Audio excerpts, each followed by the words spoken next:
আসসালামু আলাইকুম। একটা অঙ্ক সম্পর্কে জানব। অঙ্কটাতে বলা হয়েছে একটি পাম্প প্রতি মিনিটে 100 লিটার পানি 30 মিটার উপর উঠায়। পাম্পটির কর্মদক্ষতা 75% হলে এর অশ্ব ক্ষমতা কত?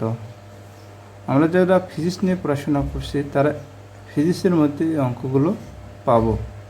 তো এখানে বলা হয়েছে এইচ হর্স পাওয়ার, হয়ে দেওয়া আছে 8.89 হর্স পাওয়ার, গয়ে দেওয়া আছে 9.9 এইচ পাওয়ার এবং হয়ে দেওয়া আছে 9.2 পাওয়ার। তাহলে এখানে আমরা জানি ইটা ইজ ইকুয়াল টু, আমরা জানি eta is equal to P dash by P. তাহলে এখানে আমাদের এম এর মান দেওয়া হচ্ছে এম হচ্ছে কত? 1000 লিটার। লিটারকে কী করলাম আমরা? কেজি করলাম। তাহলে লিটার 1000 লিটার এবং 1000 কেজি, এই হচ্ছে 30 মিটার। আর কর্মদক্ষতা অর্থাৎ এটা এর মান হচ্ছে আমাদের 75%, অর্থাৎ 0.7%। তাহলে টি হচ্ছে কত আমাদের? 60 সেকেন্ড। তাহলে আপনাদের এখানে দেখেছি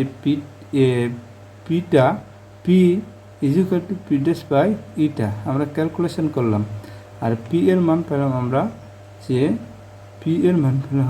M G H by T. M হচ্ছে ভর, জি হচ্ছে অভিকর্ষের ত্বরণ, এইচ হচ্ছে উচ্চতা, টি হচ্ছে কি সময়। তাহলে এটা এখানে আমরা মানগুলো বসাই দিই। এখানে 1000, 9.8, 30 বাই 60, তাহলে 0.75। তাহলে আমরা ক্যালকুলেশন করলে পাবো 8.76 হর্স পাওয়ার, অর্থাৎ 8.89 হর্স পাওয়ার। এটা ছিল এই অঙ্কের সমাধান। তাহলে এখানে আমাদের উত্তরটা পাচ্ছে 8.8। এটা হচ্ছে আমাদের এই অঙ্কের সমাধান। এটাই ছিল এই অঙ্কের সমাধান। ধন্যবাদ আপনাদের।